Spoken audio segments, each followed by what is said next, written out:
All right, good morning, everybody. We'd like to get people seated. We have plenty of seats on both sides. This year we've got extra seats, and they're pretty dry, so please take advantage and grab a seat. Thank you.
Good morning again. We're going to get started shortly, but again, there are plenty of seats over here to my left, and again over here off to my right.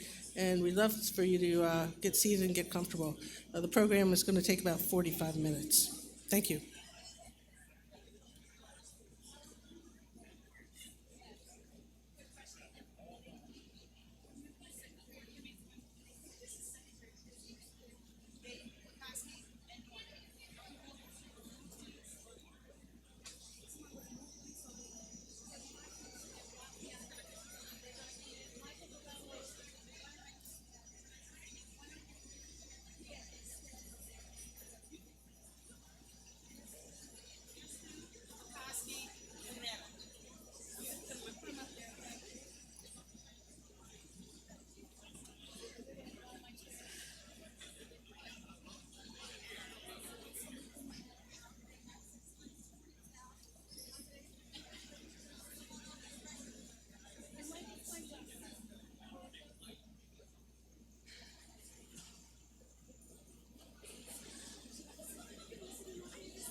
No.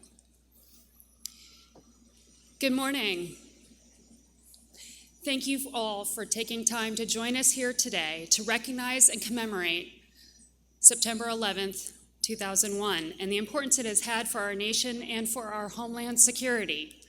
My name is Patricia Cogswell. I am the new deputy for TSA, and I am honored to serve as the MC for this year's event. As you know, today marks 17 years since the horrific and devastating attack on the World Trade Center in New York, the Pentagon, and United Airlines Flight 93. It is a day our country can never forget. Before we start with our ceremony, I wanted to take this opportunity to extend a special welcome to our honored speakers, Secretary of Homeland Security Kirstjen Nielsen, the Honorable Norman Mineta, former Secretary of Transportation, and TSA Administrator David Pekoski. I would also like to acknowledge the DHS leadership team here today, particularly Acting Deputy Secretary Claire Grady and previous TSA Administrator Peter Neffinger. Welcome also to our many partners across industry, government, and around the globe. It is an honor to have you join us here in this solemn anniversary. To officially begin our 9/11 ceremony, please rise and join me in the presentation of the colors to be performed by TSA's Honor Guard from Reagan Washington National Airport.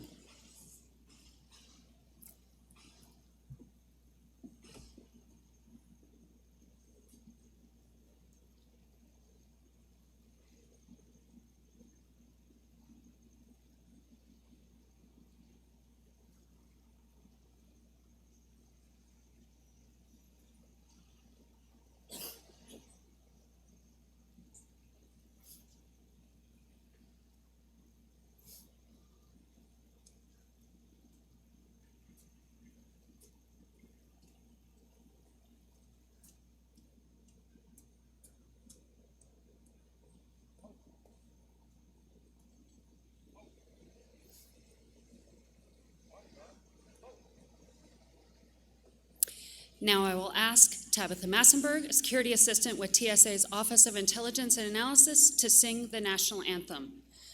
Please remain standing for the presentation of the colors and the singing of the national anthem.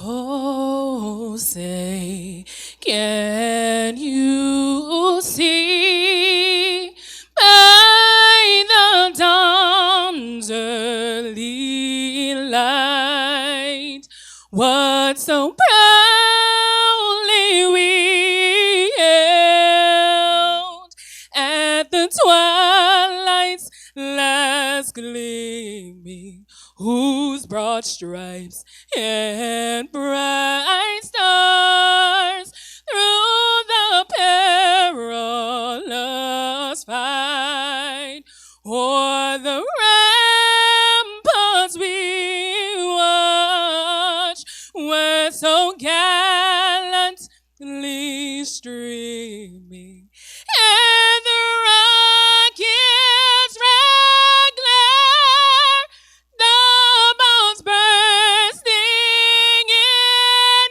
air, gave proof through the night that our flag was still there. Oh, say does that star-spangled banner yet wave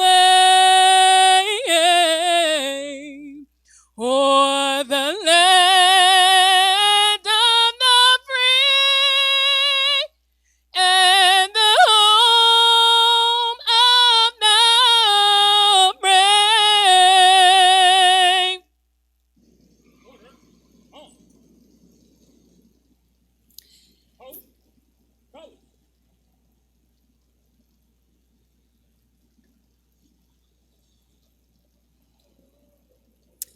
Thank you for that moving performance. Everyone, please be seated. Ladies and gentlemen, please welcome Administrator Pekoski, who will say a few words and lead us in a moment of silence.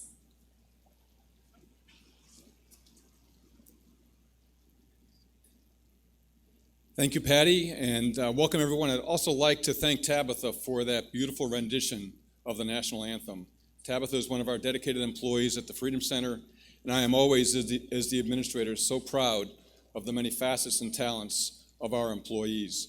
As has been tradition at this ceremony for many, many years, we pause for a moment of silence at the time that Flight 11 hit the North Tower of the World Trade Center.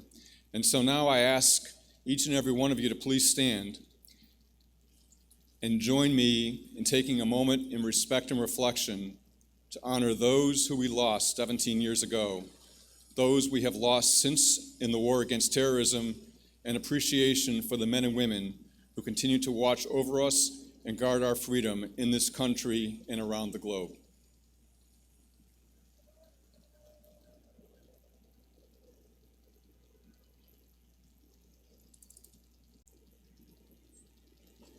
Thank you. Please be seated.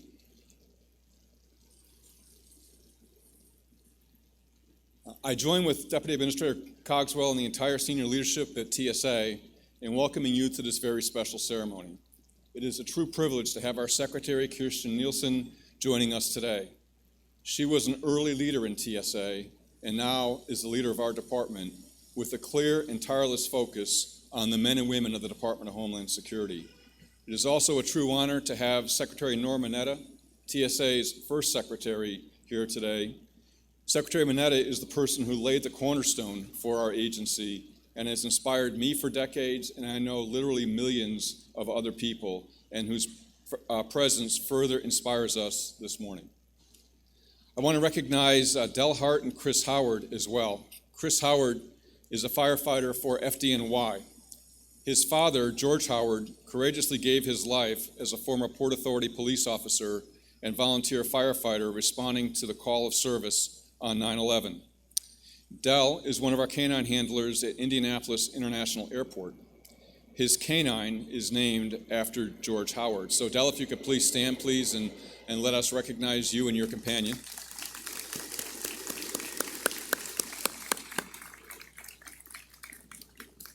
Chris Howard is at the World Trade Center Memorial Service today, and we thank him for his service. And we want Chris to know that we hold his father in honor and gratitude for his sacrifice. Del, we also thank you for your service and for representing TSA so well each and every day that you wear the uniform of our agency. I am also glad to see so many of our dedicated employees here this morning, and I know there are thousands and thousands of our employees watching this being broadcast throughout TSA. And I'm very glad to see so many special guests here. Our theme for this year's 9/11 Remembrance is Remember, Unite, Serve. It is said that it is often in the darkest skies that we see the brightest stars. After one of the darkest days in our nation's history 17 years ago, all of us were called to service in support of those who lost family and friends. And we were called to service in patriotism to affirm American ideals. Everyone here and the American people became the brightest stars. By coming together every year to pause and remember the victims and their families, we help each other to stay strong and never forget the lessons that we learned that day. One of those lessons is the importance of unity, that we are indeed stronger together. As I look around this morning, I see so many people in uniform: transportation security officers, members of the U.S. Armed Forces, commercial flight crews, and members of fire and police departments. While we wear different uniforms, we have the same resolve to ensure that nothing like the tragedy our country experienced 17 years ago ever happens again. There's a generation of Americans coming up who are too young to remember 9/11. Soon there will be another generation of Americans who have not lived through 9/11 at all. We owe it to the men and women who so tragically perished on that day, not only to remind ourselves of their sacrifice, but also to pass on their stories to those who were not there. Stories of courage, stories of valor and sacrifice, stories of compassion and humanity, and stories of unity and perseverance. Everything we do here at TSA, today and every day, is to make sure that our commitment remains strong and our resolve does not waver. This is how we honor those we have lost.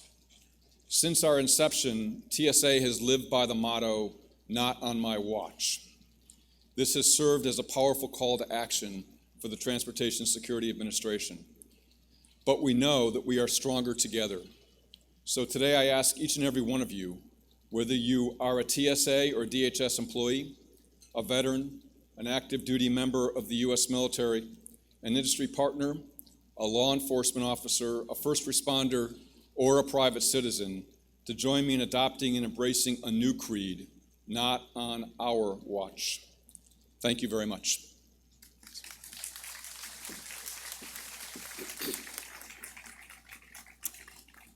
We are very honored to have here today Secretary Kirstjen Nielsen. Ladies and gentlemen, please join me in welcoming Secretary Nielsen to share her thoughts on this solemn occasion.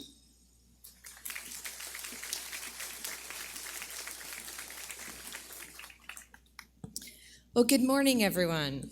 It's my distinct honor to join you today as we mark this anniversary of the tragic attacks of September 11th, 2001. Thank you to TSA for hosting us here today. Thank you to Deputy Administrator Cogswell for her wonderful duties here bringing us all together. In particular, I want to take a quick moment to thank Administrator Pekowski for his outstanding leadership.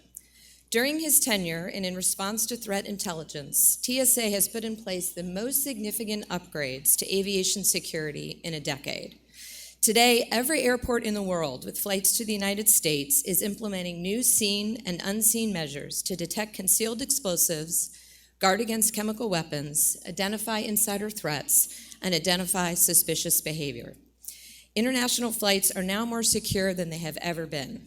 I want to thank Administrator Pekowski, Deputy Administrator Cogswell, and the entire TSA team for your outstanding work every day to make TSA the beacon to all of us for outstanding work to make America safe. It's also my pleasure to recognize a few notable individuals in attendance this morning. We have former TSA Administrator Pete Neffinger, former DHS Assistant Secretary Stuart Baker, former DHS Chief of Staff Chad Sweet, and I also want to recognize Kathy Kraniger from OMB, who is also a former DHS plank holder. We also have a number of current DHS officials in attendance, bringing together the family that we are on this special day.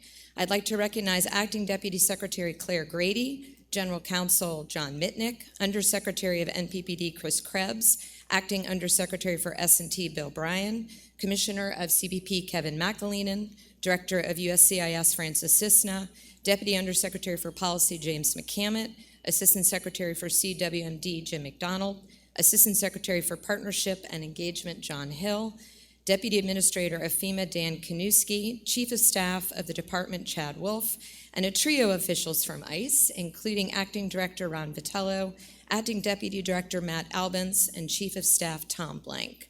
As you can see, we are a family and we're all represented here today. Many of you may also remember Tom Blank, who is an original TSA plank holder and former acting deputy administrator at TSA. Thank you all for being here, and thank you for all you do to protect the homeland. I also see a lot of familiar faces out there from industry in the crowd this morning. As you know better than anyone, the execution of our mission requires partnership. Your contributions are critical to our success, and I thank you for joining us here today as well. Today, the DHS family welcomes, in particular, former Transportation Secretary Norm Mineta. Sir, it was under your steady leadership that we responded to the events of 9/11, and it was because of your effective management that TSA was able to stand up in record time. You continue to inspire us all. Most forget that before there was a Department of Homeland Security, there was TSA, created 16 months before the department. Thanks to Secretary Mineta, TSA accomplished many incredible feats, among them training and deploying over 45,000 officers and other critical personnel, and deploying baggage screening technology to over 450 airports. Today, our aviation security system is seen as the gold standard across the world, and it is often my pleasure to explain our system to our foreign allies. In those first few years following the attacks, you could ask anyone where they were and what they were doing, and they could tell you in great detail. Like so many of you, I will never forget that day. Frantically trying to reach loved ones in New York, the horrific photos, the heartbreaking signs of those looking for family members, the sense that our lives and our world had forever been changed by the brutal acts of enemies over there who were suddenly very much over here. But now, 17 years later, there is an entire generation who did not live through this tragedy. That is one of the reasons why this anniversary is so important. Every year, we must pause to reflect on the events of 9/11, so the next generation and those still to come will never forget the attacks against our country and the commitment we all made to protect it.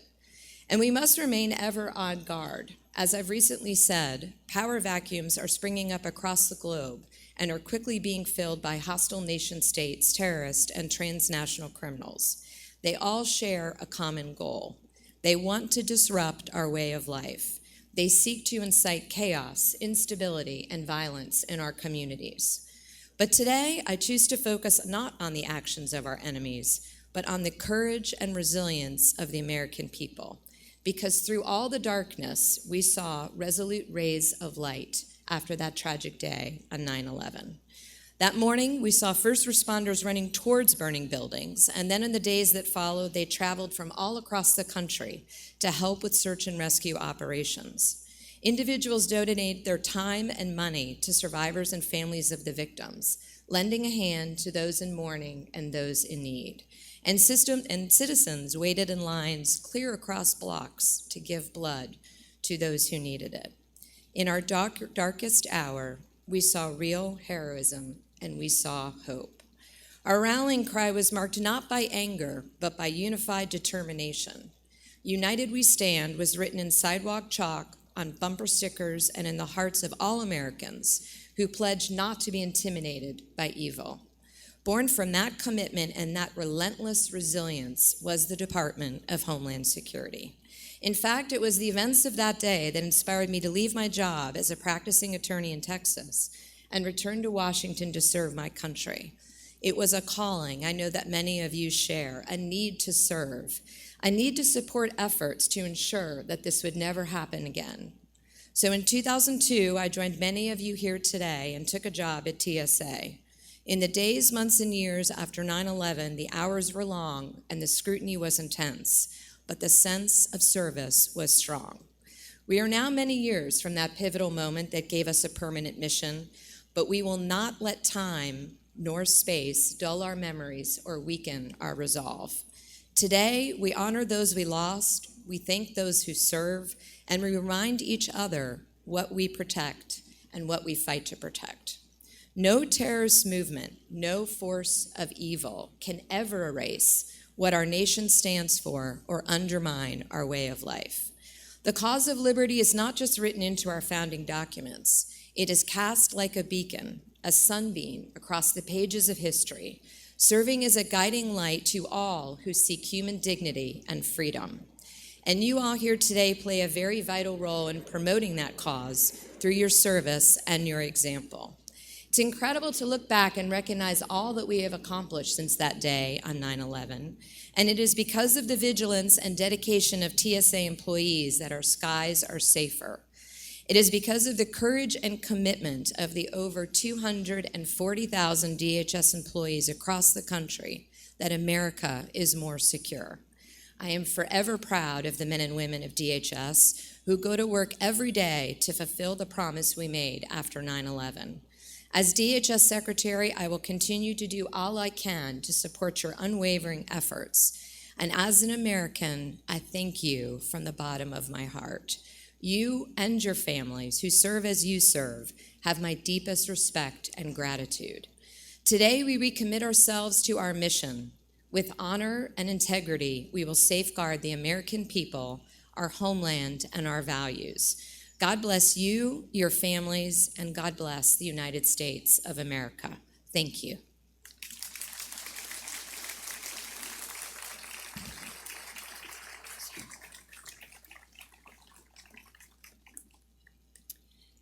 Thank you so much, Secretary Nielsen. We know you will have to leave us shortly to go join Vice President Pence at the 9/11 Pentagon Memorial. Thank you for taking time this morning to share those moving thoughts with us.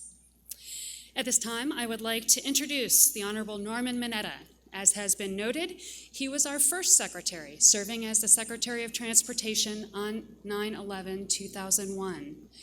Secretary Mineta gave us our TSA cornerstone that we will look to for our recommitment oath later today. Please join me all in welcoming former Secretary Norman Mineta.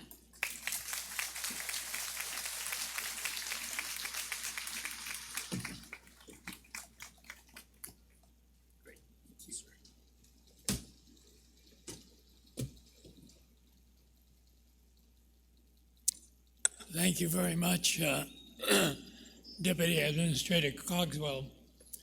I want to thank Secretary Nielsen and Admiral Pekoski, Administrator Pekoski. David and I go back a long time and consider him a dear friend. As I look around the audience, I see so many, I shouldn't say old friends, but friends of long standing, and I want to thank all of you for being here today. As all of you would know very well, September 11th, 2001 has an indelible mark in my life. And the people who were dedicated at that time in forming TSA, and that morning of September 11th, I was having breakfast with the Deputy Prime Minister of Belgium, who was also the Minister of Transportation, and with Jane Garvey, who was the head of Federal Aviation Administration. And we were having breakfast in my conference room, and my Chief of Staff came in and said, "May I see you?" So I excused myself, went from the conference room into my office. At the other end of the office was a TV council, and obviously the World Trade Center towers were on view with black smoke coming out. I said, "What's that?" He said, "We don't know. We've heard general aviation into the building, we've heard commercial aviation into the building, and we've heard about maybe the possibility of an internal explosion within the building." So I watched TV for a little while, and I said, "John, I've got to get back into the breakfast. Keep me posted." So I went back in and explained to Mrs. Durant, the Deputy Prime Minister of Belgium, and Jane what I had just seen. And about 5-7 minutes later, John came back in, said, "May I see you?" So I excused myself, went back into my office, and he said, "It's been confirmed. It was an American Airlines that went into the building." So I went right up to the TV set, started watching and listening to all the commentary. As I'm standing there, all of a sudden I see something get gray go across the screen, and then it disappeared, and then from the left-hand side of the TV, black, yellow, orange, white smoke coming out. And I said, "Oh my gosh, what's going on?" Or, words to that effect. And so then I really watched television for a little while. Then I went back into the conference room, and I said, "I don't know what's happening in New York, but I just know I'm going to be involved in this somehow. Jane, you've got to get back to the FAA Operations Center, and Mrs. Durant, we're just going to have to excuse ourselves." So by the time I went back into the office, someone had called from the White House saying, "Get over here right away." So we went over there, and as we're driving in West Executive Drive, people were running out of the EEOB, they were running out of the White House. And I said to my driver and security person, "Is there something wrong with this picture? Everyone else is running out, and we're driving in." So I went in and got briefed in the Situation Room. And then they said, "You have to be in the PIOC PEOC? What's the PEOC? Well, as all of you know, it's the Presidential Emergency Operations Center. And I said, I have no idea where it is. And there was a Secret Service agent there, said, I'll take you. So I got there probably about 9:25. And it's a long table there, probably 25, 30 feet long, 12 to 15 feet wide, with chairs all around the table. And between each of the chairs, there's a phone. So this phone, I called my office at Department of Transportation. This one I called the FAA Operations Center and said, keep the line open, don't hang up.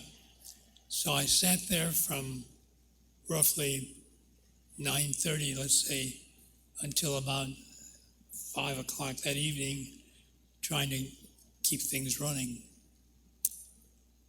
While I was there, someone came in, a military officer came in and said to the vice president, who was sitting directly across, there's a plane coming from towards DC.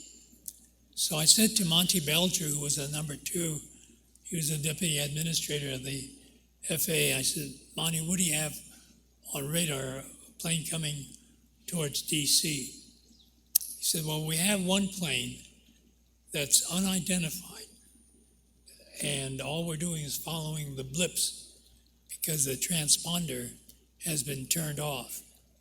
Well, in my office on my credenza, I had a monitor outlining the 48 states, Alaska and Hawaii, with all these dots on there. If I took my mouse, put it on a dot, then a flag would come up and it'd say UA 123, PDX, and a number of navigational points, and then ORD. So I knew then that that plane, and they would say 737 or 732. So I knew that was a Boeing 737 Series 200. Left Portland, going through these navigational points to get to O'Hare. And then the second line would tell you about the fuel and all the other conditions of the airplane. And we have 2 sons who are commercial airline pilots. And so I always threaten them, if I put my mouse on their dot, I would send them off to Alaska or somewhere else. But in any event, on that tragic day, we were watching this bogey, but we had no idea where it is. And when you look at a radar set, as many of you know, it's hard to relate it to a point on the ground. So I'd say to Monty, where is it? Oh, probably in the middle of Pennsylvania somewhere. And every so often I'd ask him, where is it? Oh, probably north of Baltimore. Well, where's it now? Probably between Pentagon City and National Airport.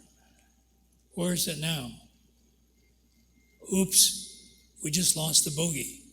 What do you mean you lost the bogey? Where is it?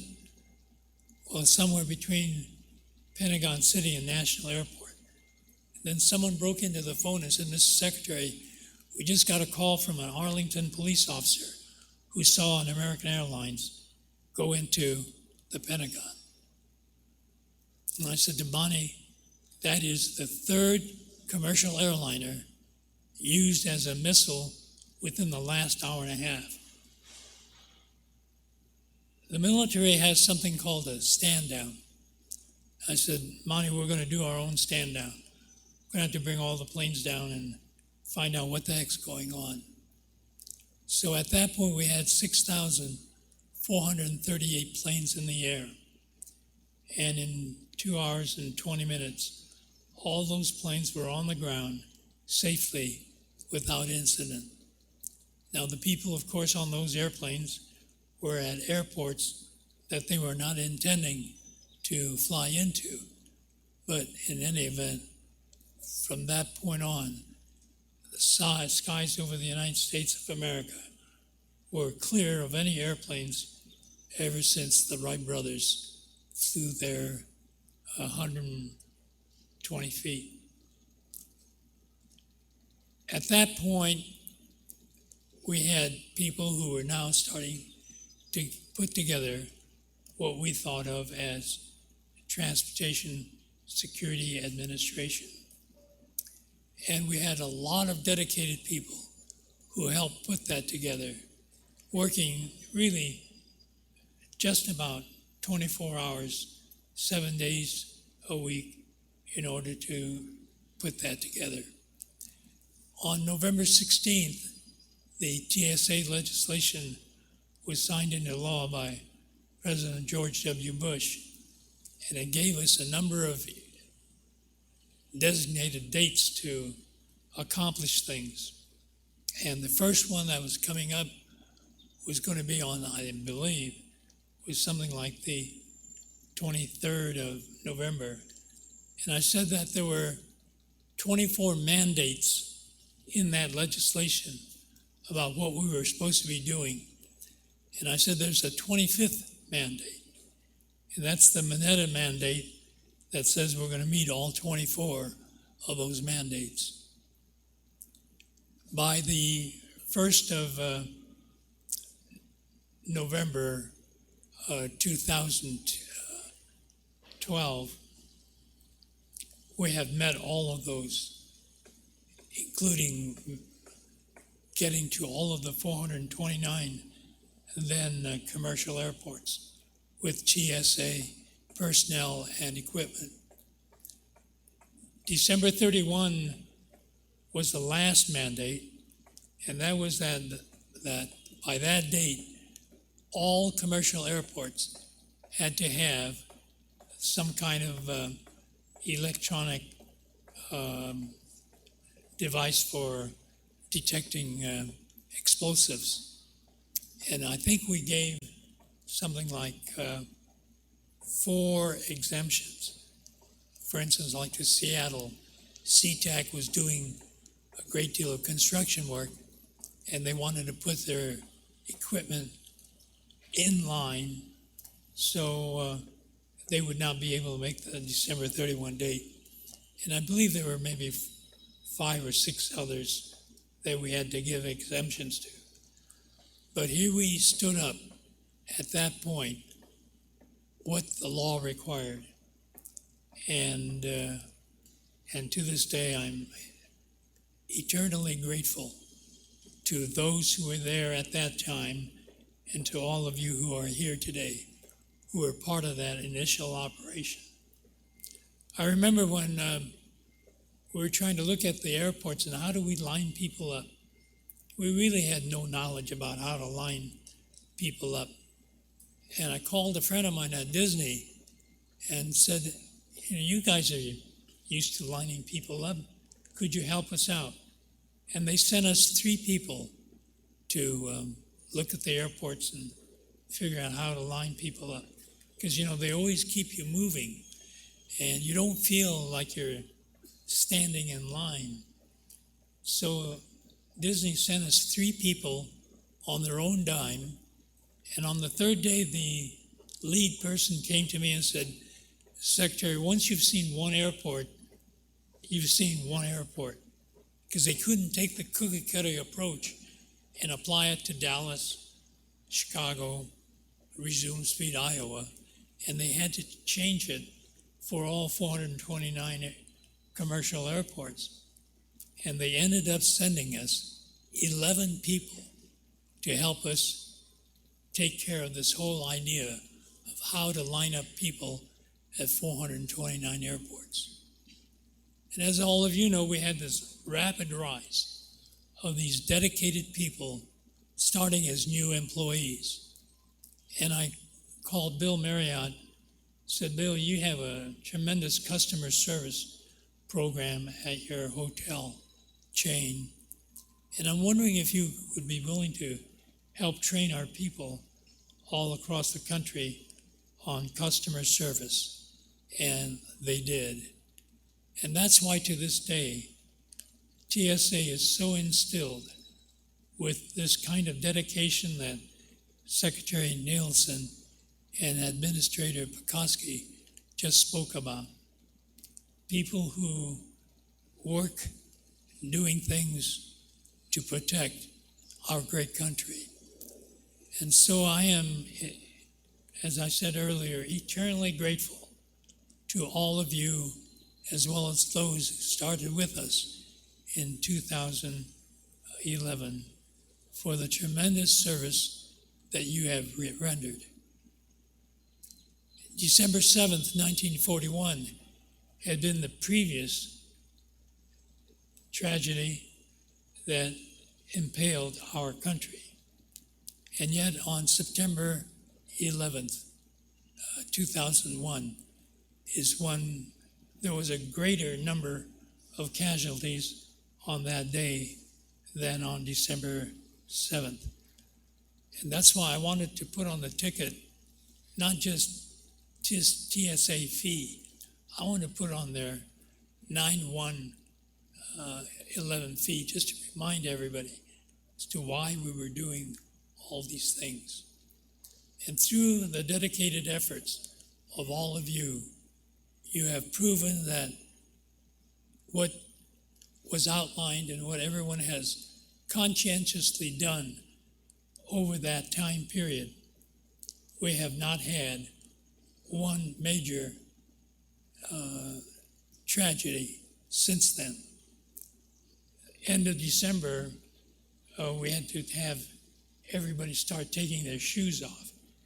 And I probably got hit over the head more times about our requiring people to take their shoes off starting in January of that year than anything I've ever done in public service. But again, it proved that it was necessary to do that. And we responded, whether it was liquids, every time we've had to make an adjustment in the security procedure. So again, I am thankful to all of you who have come up with these ideas on how to make that security evolve into something even more secure. So again, I thank TSA, DHS. In fact, I might just parenthetically add that to me, the saddest day for me was March 3rd, 2003. Because on that day, two things happened. One, I lost the Coast Guard from the Department of Transportation to the new DHS. And I lost TSA to the new Department of DHS. And I've never regretted or forgiven Andy Card for that the two moves on March 3rd to set up in 2003 the Department of Homeland Security. But TSA and Coast Guard have a great new home at that point, and you've continued to do your great service. So again, let me thank you all for the privilege of being here today, but more importantly, for all the great work that all of you have done over these years. So God bless all of you, and God bless the United States of America. Thank you.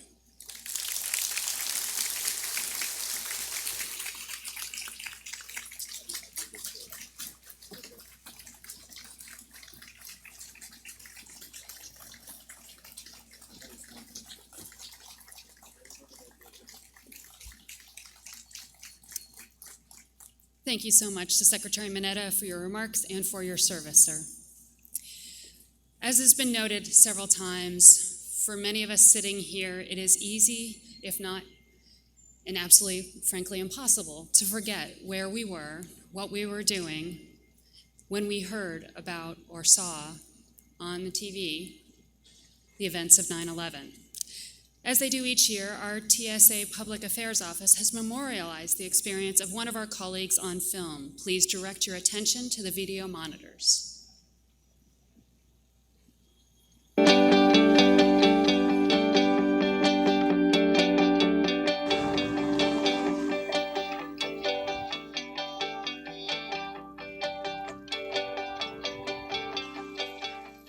My name is Wendell Hart. Most people call me Dell. I work in Indianapolis as an explosive detection canine handler. My canine's name is Howard. He's named after a 9/11 victim, George Howard. 45-year-old George Howard was the father of two and a Port Authority police officer. He was also a volunteer firefighter, one of the first firefighters to arrive at the World Trade Center the day of the attacks. In 1993, when the terrorists first bombed the World Trade Center, he was actually on his day off. Came running in and ended up getting a medal for helping get some school students and a teacher out of an elevator shaft. Fast forward to 2001, he was on his day off and heard on the radio that a plane hit one of the towers. He immediately geared up and raced right to the scene, and he got there, pulled up just as the first building started collapsing. That was the last anybody saw or heard of him.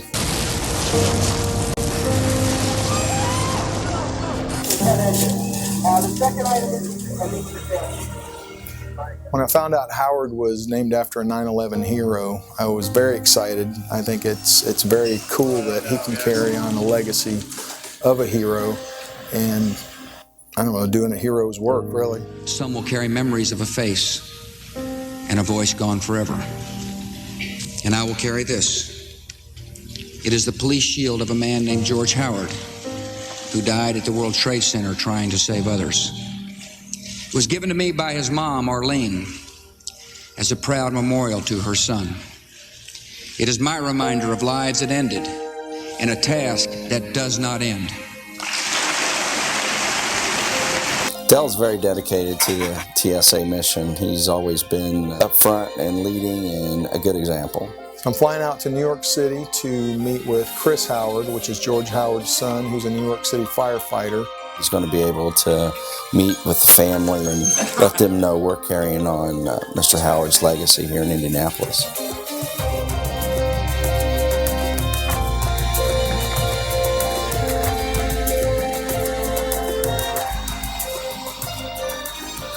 Dell wrote a letter to my grandmother after he got the dog and just telling her about the dog and asking for more information about my dad and stuff like that. I'd like to meet him and get to know him so I can pass on more stuff for him to pass on.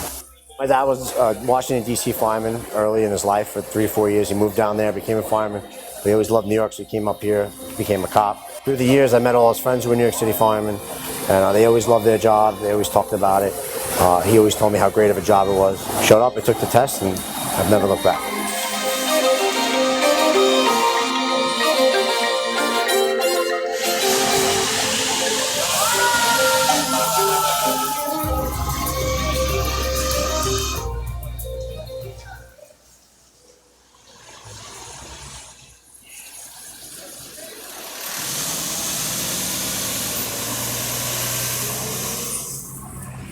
Look, Howard. Hey, buddy. Hey, nice to meet you. We've been looking forward to this for years, ever since I got Howard and got in touch with Chris. And finally, obviously got a chance to do it 8 years later. But yeah, we're really excited. My joke was he looks exactly like my dad, so.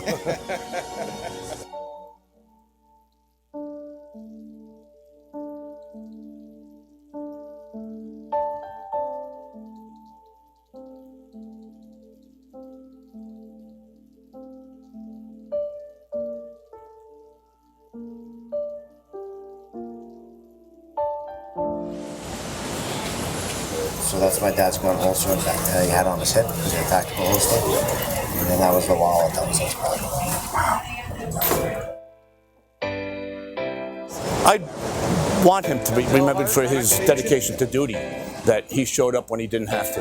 We lost like 14 emergency service cops that day, and those guys were guards, and they full well knew that they probably were never coming out of those buildings, and nobody hesitated.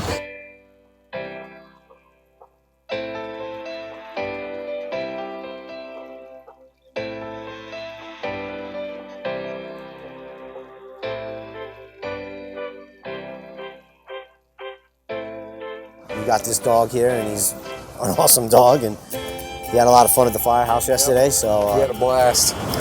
My dad was a big animal lover, so the fact that there's a dog named after him, I think makes my dad, pretty happy wherever he is. Having Howard named after his dad plays a huge role, keeping the name out there, keeping this fresh on people's minds. Don't forget what happened.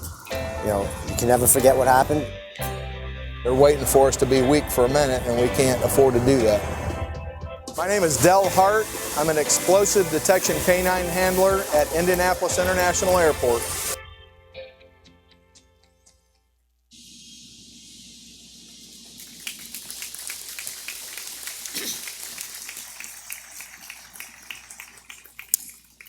Thank you again to Del Hart and your wonderful canine, Howard. What you do every day is a reminder to all of us of the importance of this mission. Thank you. And now I would like to invite to the podium Lead Transportation Security Officer Kimberly Clinton. Ms. Clinton will lead us in the reading of our recommitment oath.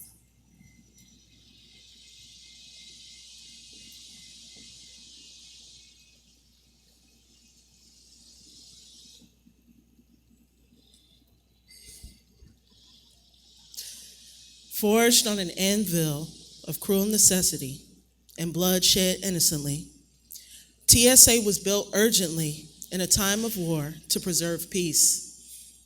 From all walks of life, we came forward to serve at an agency built of innovation, patriotism, and steady virtue. We are firm in our resolve to not yield to terror.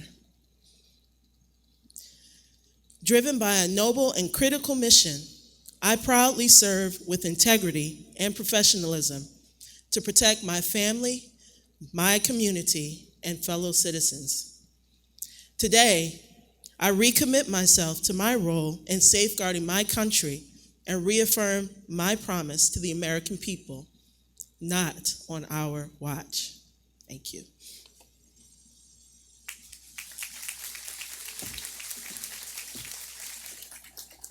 Thank you, Officer Clinton. And now I'd like to invite back up to the podium Administrator Pekoski for a special presentation of TSA's new flag. Well, thanks, Patty. And today is really indeed a very special day in TSA history. TSA has an amazing story to tell. You heard Secretary Menez's story this morning, and that story is carried on for 17 years. And I, as the administrator, want us to have a flag that depicts what we stand for as individuals. I would like it to draw your attention to the image behind me, and I'm proud to present for the first time publicly our official TSA flag. Our flag depicts TSA's mission, the standards we uphold, and an important part of TSA's unique identity. As you can see, the flag is set on a solid DHS blue background. The eagle is depicted with outstretched wings, a pose signifying protection, vigilance, and commitment. The eagle's wings break through the ring, indicating freedom of movement, similar to the DHS flag. The 9 stars and 11 points are a subtle reference to the tragic events of September 11, 2001. The 11 points distinctly radiate from behind the eagle's protection. These elements are also used on the Federal Air Marshal Service badge, and incorporating them in our flag is a reflection of the men and women of the Federal Air Marshal Service. The lower half of the design represents TSA's transportation security mission on land, sea, and air, represented by the waves from the DHS flag and the gray modal lines moving towards the eagle's protection. The creation of an official TSA flag was a lengthy process, with 3 phases of development that included crowdsourced feedback on Idea Factory, advisory board review, and my own personal input into each phase of the design.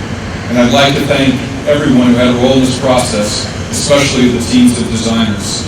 We will formally present the flag in real form, in live form, at our award ceremony, our annual award ceremony on December 6th. But we want to take advantage of this opportunity of Secretary Menez's presence to digitally unfurl, if you will, the new TSA flag, which will be probably flown throughout TSA and will also be on TSA coins and also TSA badges. So it's a significant effort, and I really thank everybody who was involved. Thank you.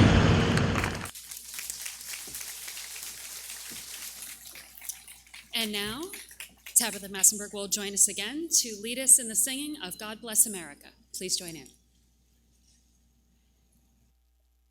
God bless America.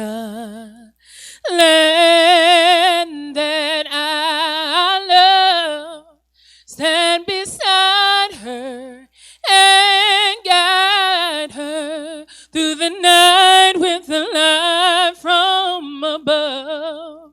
From the mountains to the prairies, to the oceans white with foam.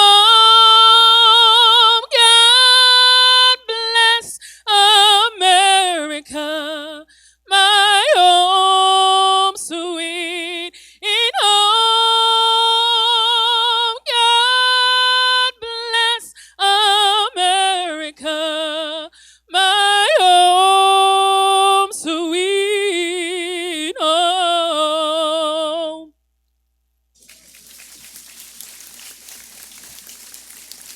Thank you again, Tabitha. At this time, please remain standing for the retiring of the colors. Would the DCA Honor Guard please come forward?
Thank you very much to the DCA Honor Guard for being with us today.